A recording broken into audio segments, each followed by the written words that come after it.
یہ بھی ایک حدیث پاک کا مضمون ہے کہ اس دل کو بچوں صاف رکھو، اس میں کسی کی نفرت نہ آنے دو، کسی کا بغض نہ آنے دو، کسی کا حسد نہ آنے دو، کسی سے کینہ نہ رکھو۔ بغض اور شحن، بغض ہے صرف نفرت، اور شحن کینہ کہ نفرت کے ساتھ نقصان پہنچانے کا بھی چکر ہو کہ کسی طرح اس کی ٹانگ کھینچو، کسی طرح اس کی ٹانگ کھینچو۔ تو دل کو صاف رکھو اور ہر معاملہ کرنے والے کی تعویل کرو، تعویل کرو۔ میرے چھوٹی عمر میں مجھے شہرت مل گئی، ایک دم مل گئی ایسے کر کے۔ تو جہاں محبت کرنے والے ہوتے ہیں پھر وہیں یہ انسانی فطرت ہے، حسد بھی آتا ہے، نفرت بھی آتی ہے، بہت کچھ آ جاتا ہے کہ یہ کیوں، یہ کیوں۔ تو مجھے ایک بہت بڑی مشکل کا سامنا کرنا پڑا، جھوٹے الزام اور بہتان، بہتان، بہتان، ہذا سبحانک ھذا بہتان عظیم، ایسا قصہ۔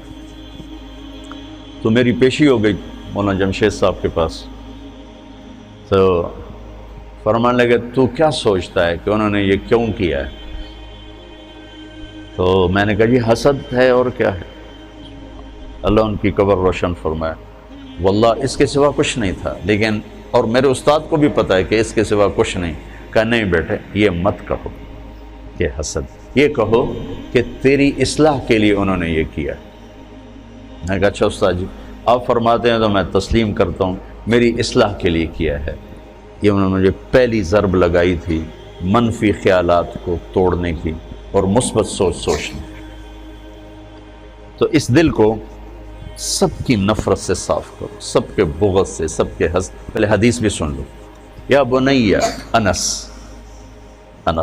ان استطعت یا ان قدرت ان تصبح وتنسی ولیس فی قلبک غش لأحد فافعل، ثم قال یا بنی وذلک من سنتی ومن احب سنتی فقد احبنی ومن احبنی کان معی فی الجنت او کما قال۔ ان قدرت ان تصبح وتنسی، ان قدرت میں اشارہ ہے کہ کام مشکل ہے، جان لگے گی، پسینے آئیں گے۔ تصبح وتنسی میں اشارہ ہے کہ موت تک کرنا پڑے گا، ایک دن کا نہیں ہے۔ جیسے کپڑے آج دھلے ہیں، یہ 2 دن، کل انہیں پھر دھونا پڑے گا، پرسوں پھر دھونا پڑے گا، کیونکہ میلے ہو جاتے ہیں، پھر دھونا پڑے گا۔ تصبح وتنسی میں اشارہ ہے کہ یہ کام ساری زندگی کرنا پڑے گا۔ کیا کہ اپنے دل کو سب کی نفرت سے، غش سے، کھوڑ سے، غل سے پاک کر۔ اور آپ عجیب رحمت للعالمین، اپنے نبی کی رحمت للعالمین ہی دیکھو، آپ نے فرمایا لأحد، لمسلم، لمومن نہیں، لأحد، لأحد میں ساری دنیا آ گئی نا، غیر مسلم بھی آگے کہ نہیں آگے، ٹھیک کہ تیرے دل میں کسی کے لیے کھوٹ نہ صاف کر دو۔ تو میں آپ دوسری گزارش آپ بچوں سے یہ کروں گا کہ اپنے دل کو صاف رکھنے کی محنت کرو۔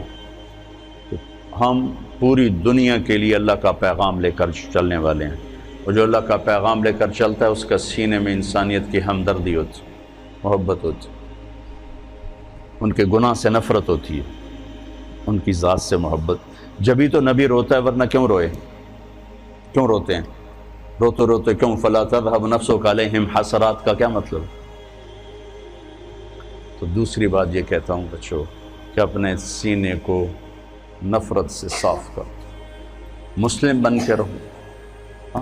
علماء دیوبند نے جو تعبیر دین پیش کی ہم اس کو راجع سمجھتے ہیں اور اس کو اپنانے کی کوشش کرتے ہیں، لیکن ہم باقی سب کی تعظیم کرتے ہیں، اکرام کرتے ہیں، عزت دیتے ہیں، اللہ کی رحمت کو وسیع سمجھتے ہیں۔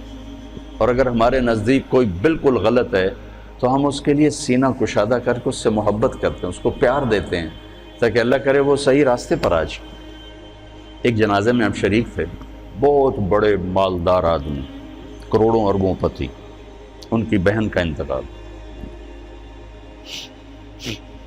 تو ایک مولانا صاحب جنازے کے لیے آئے پڑھانے، اب وہ بتا رہے ہیں کہ بھئی نماز جنازہ کیسے ہوتی۔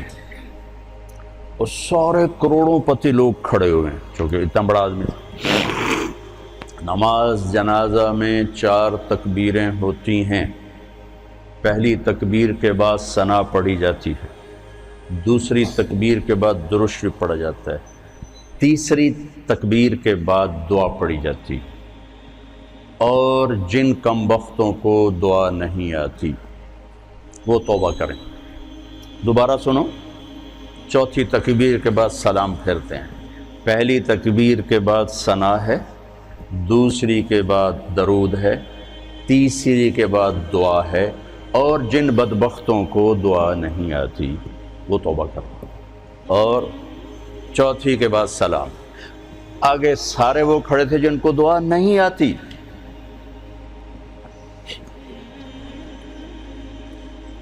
اور یہ ان کو پہلے کم بخت بنا دیا پھر بدبخت بنا دیا۔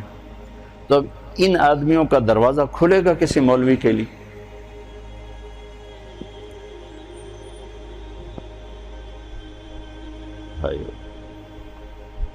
ایک دکاندار جتنے اخلاقی بنا لو، جو دیکھ کے مسکراتا ہے، جی چائے پیش کریے کہ ٹھنڈا پیش کریے، حالانکہ اس نے آپ ہی کی جیب سے وہ پیسے نکالنے ہیں۔ پروگرام سے جا جلدی نال جا کے پیپسی لے کے آ، اور آپ اس سے متاثر ہو کر 100 کی چیز 200 میں خرید کے جاتے ہو، اور آپ لوگوں کو جنت پیش کر رہے ہو اور ساتھ ان کو لعنت بھی بھیج رہے ہو، تو آپ سے بڑا بے وقوف کون ہوگا؟ ایک دکاندار جتنے اخلاق تو سیکھو۔ یہی کچھ بریلوی ہمیں کافر کہہ کے مسجدوں سے نکال رہے ہیں، مسجدیں دھو رہے ہیں، گالیاں نکال رہے ہیں، تو آگے تمہارے خطیب بھی یہی کر رہے ہوں، تو تم نے حق و باطل میں کیا فرق رکھا ہے، صحیح اور خطا میں کیا فرق رکھا ہے؟ ادھر بھی گالی ادھر بھی گالی، سننے والا کیا کہے گا؟ دو میں ہک ہو جائیں۔ لہذا اپنے سینے کو نفرتوں سے دھو کے چلو، پاک کر کے چلو۔ وَلَيْسَ فِي قَلْبِكَ غِشٌّ لِأَحَدٍ فَافْعَلْ۔ اس پر آپ اور اللہ کے نبی جنت میں ایسے ہو جاؤ، اکٹھے ہو جاؤ۔ تو یہ 2 باتیں ہیں، آپس میں بھی نفرت نہ کرو۔ یہ تھوڑا سا میں نے تفصیل سے کہہ دیا چونکہ آپ کا سفر شروع ہونے لگا ہے، کچھ بچے باہر سے آئے ہیں، اور پہلے تو یہ مذاکرے میں بہت کرتا تھا، ٹائم ہوتا تھا، اب مجھے ٹائم نہیں ملتا۔ پچھلے یہ جو دورے کی جماعت اب سال لگا رہی، شاید پورے سال میں 10 دن میں نے ان کو سبق پڑھایا ہوگا۔ پڑھانا تو میں کوئی نہیں ہوں، میں تو ایسی باتیں ہی کرتا ہوں، پڑھانا تو شیخ رمضی کا کام ہے، شیخ زبیر کا کام، یہ پرانے استاد ہیں، یہ پڑھانے والے ہیں، میرے جیسے تو خالی باتونی لوگ۔ لیکن وہ میری باتیں ہوتی تھیں یہی زندگی سے متعلق، تو فائدہ ہوتا تھا مجھے بھی سننے والوں کو۔ اب وہ بھی نہیں، اب نیا سال شروع ہو رہا ہے، کچھ بچے پہلی دفعہ آ رہے ہیں، کچھ پہلے سے یہاں ہیں، تو میں چاہتا ہوں آپ یہ سفر اس طرح شروع کرو کہ آپ کی زبان محبت کا بول بولے، آپ کے دل کے تاروں پر محبت کے نغمے چھڑیں، نہ نفرت، نہ حسد، نہ بغض، نہ غل، نہ غش، ان میں سے کوئی چیز آپ کے قریب نہ ہو، تاکہ آپ پوری امت کے لیے ایک پیغام محبت بن کے چلو۔ اس کی سارے بچے نیت کرتے ہو نا؟ ہاں، سارے اس کی نیت کر کے چلو۔ جس کو آپ غلط سمجھتے ہو سمجھو، آپ کے پاس دلائل ہیں، سمجھو، لیکن اس کا مطلب نفرت تو نہیں، سم نفرت نہیں۔ میں 3 چلے لگا رہا تھا، 3 چلے، تو ایک گاؤں میں ہم گئے تو ایک مولانا صاحب نے اتنی گالیاں نکالی، ماں بہن کی گالیاں، ماں بہن کی گالی، کھڑے ہو کر مسجد میں، اور بستر اٹھا کے ہمارے باہر پھینک دیا اور گاؤں اکٹھا کر لیا۔ تو اب میں چونکہ نیا کالج سے آیا تھا، اب میرا دماغ خود فیصلہ کر رہا ہے کہ یہ مولانا صاحب یہ کہہ رہے ہیں کہ ہم عاشق رسول ہیں، اور یہ ماں بہن کی گالیاں نکالتا جا رہا ہے۔ ماں بہن کی گالی نکالنا تو انسانیت کے ماتھے پر داغ ہے، چیز ہے کہ علم اور قرآن اور حدیث اور عشق رسول، اور یہ جن کو گالیاں نکال رہے ہیں ان کو کہہ رہے ہیں گستاخ رسول ہیں، یہ بولتے نہیں اور دعائیں دے رہے ہیں، دعائیں دے رہے ہیں۔ ہمارا امیر کہہ رہا تھا بھائی دعا کرو، بھائی اللہ ان کے دل بدل دے، دعا کرو۔ تو مجھے کسی دلیل کو سمجھنے کی ضرورت نہیں پڑی، حالانکہ میں بالکل نیا تھا، میرا رائمنڈ سے پہلا سفر تھا، پہلا۔ تو اس واقعے نے میرے اندر ترجیحات خود قائم کر دیں کہ یہ گالیاں دینے والا غلط آدمی، یہ صحیح نہیں ہو سکتا، اور یہ جو صبر کر رہے ہیں یہ صحیح آدمی۔